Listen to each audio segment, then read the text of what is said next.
இல்லை. கலப்படமான வருமானங்கள், கலப்படமான உணவுகள், எத்தனையோ பாவங்கள். ஆனாலும் கூட நான் லப்பைக் சொல்கிற போது என்னுடைய லப்பைக்கு அல்லாஹ் தூக்கி எறிந்து விடுவானே என்ற உணர்வு நம்மில் யாருக்குமே வர்றதில்லை. அதனால தான் திரும்ப திரும்ப சொல்றேன், ஹாஜிகளை வழி அனுப்ப போகிறவர்களும் சடங்காக்காதீங்க. இஹ்லாஸோடு தூய உள்ளத்தோடு இந்த லப்பைக் சொல்கிற போது கண்களிலிருந்து கண்ணீர் வரணும், உள்ளத்திலிருந்து கவலை வரணும். உலகத்தில் இந்த பாக்கியத்தை அல்லாஹ் எல்லாருக்கும் தர்றதில்லை.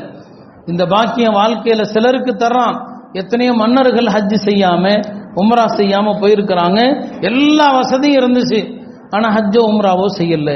இந்தியாவை ஜனாதிபதியா இருந்து எத்தனையோ பேர் ஹஜ் உம்ராவுக்கு போயிருக்கலாம், ராஜ மரியாதையோடு போயிருக்கலாம், ஆனா அவங்க செய்யல. அல்லாஹ் நாடல்ல. அப்துல் கலாமுக்கு ஹஜ்ஜோ உம்ராவோ அந்த வாய்ப்பு அவருக்கு கிடைக்கல, அல்லாஹ் நாடல்ல அவருக்கு. அப்ப நீங்க இந்த வணக்கத்தை நியத்து செய்வதற்காக உங்களுடைய ஆடைகளை கலைறீங்கன்னு சொன்னா அந்த நேரத்தில் உங்களுடைய உணர்வுகள் ஹஜ்ரத் இமாம் ஸைனுல் ஆபிதீன் ரலியல்லாஹு அன்ஹு அவர்களுக்கு எந்த உணர்வு இருந்ததோ அந்த உணர்வோடு லப்பைக் சொல்லுங்கள். நல்லோர்களுடைய அந்த ஹஜ்ஜு, அந்த உம்ரா, அவங்க எப்படி இருந்தாங்க, எவ்வாறு நடந்தாங்க, அந்த உணர்வு நமக்கு கொஞ்சமாவது இருந்துச்சுன்னு சொன்னா அல்லாஹ் தஆலா அதன் மூலமாக உங்களுடைய ஹஜ்ஜை ஏற்றுக்குவான். அல்லாஹ் உங்களுடைய உம்ராக்களை ஏற்றுக்கொள்வான். இந்த உணர்வுகள் நமக்கு அந்த நேரத்தில் வர வேண்டும் என்பது உலமாக்கள் நமக்கு சுட்டி காட்டுறாங்க. அருமையானவர்களே, முன்னோர்கள் எல்லாம் ஹஜ்ஜுங்கிறது ஒரு ஹஜ்ஜோட நிறுத்த மாட்டாங்க. ஒரு ஹஜ்ஜுங்கிறது அவங்க வாழ்க்கையில கிடையாது. 40 ஹஜ்ஜு செஞ்சாங்க, 60 ஹஜ்ஜு செஞ்சாங்க, 80 ஹஜ்ஜு செஞ்சாங்க. ஹஜ்ரத் இமாமுல் ஆதம் அபூ ஹனீஃபா 40 ஹஜ்ஜு செஞ்சாங்க. இமாம் அல்கமா 80 ஹஜ்ஜு செஞ்சாங்க. 80 ஹஜ்ஜு செஞ்சும் கவலை அவங்களுக்கு. அல்லாஹ் நம்முடைய ஒரு ஹஜ்ஜையாவது மப்ரூரான ஹஜ்ஜாக ஒப்புக்கொள்ளப்பட்ட ஹஜ்ஜாக ஆக்கனானான்னு சொல்லி கவலை. கடைசி ஹஜ்ஜி உலமாக்கள் ஒரு மனிதன் வாழ்க்கையில ஏதாவது ஒரு நல்ல அமலோடு அவனுடைய வாழ்க்கை முடிஞ்சா நல்ல மௌத்து. 3 விஷயங்களுக்கு அப்புறம் மௌத்து வர்றதா ஆசைப்படுவாங்களாம் நம்முடைய முன்னோர்கள். ஒன்று, ரமதான் மாதம் முடியும் போது கடைசி நோன்பு வைத்த நிலையில மௌத்தாகிறத ஆசைப்படுவாங்க. அப்படியே போய் சேர்ந்துட்டா அல்லாஹ் என்னுடைய ரமதானுடைய நோம்போடு அல்லாஹ் என்னை எடுத்துக்கிட்டான், நல்ல மௌத்துக்கு அடையாளம். ரமதானுடைய கடைசியில மரணத்தை ஆசைப்படுவாங்க. ஒரு உம்ராவுக்காக போனா அந்த உம்ராவுடைய முடிவுல மௌத்த ஆசைப்படுவாங்க. ஹஜ்ஜுக்காக போனா ஹஜ்ஜினுடைய எல்லா அமலும் முடிகிற நேரத்தில் மௌத்த ஆசைப்படுவாங்க. நான் தவறுக்காக நான் சொல்லல, விமர்சனமாக நாம் சொல்லல.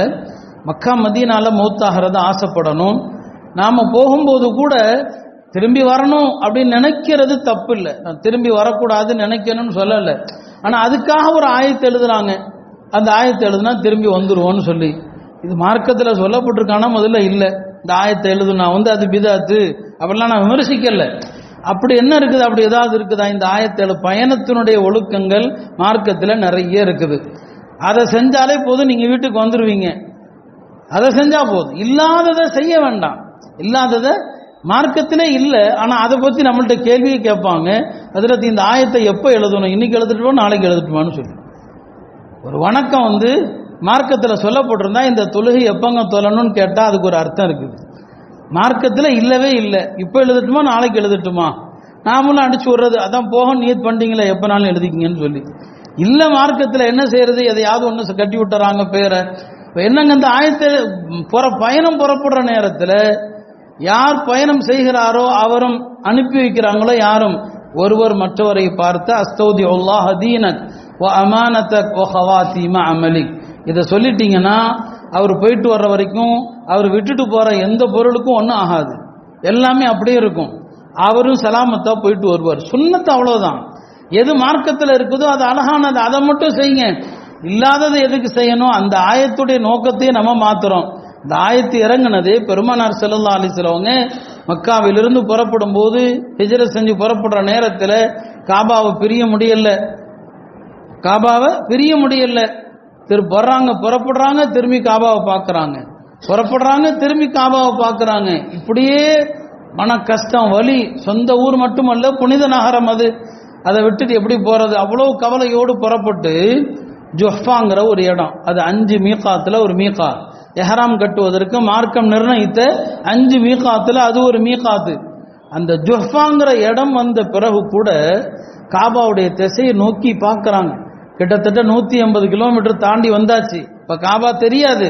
அந்த ஜுஹ்ஃபா வந்த பிறகு கூட பெருமானார் ஸல்லல்லாஹு அலைஹி வஸல்லம் அவங்களால மக்காவை பிரிய முடியல. காபா இருக்கிற திசையை நோக்கி பார்க்கறாங்க.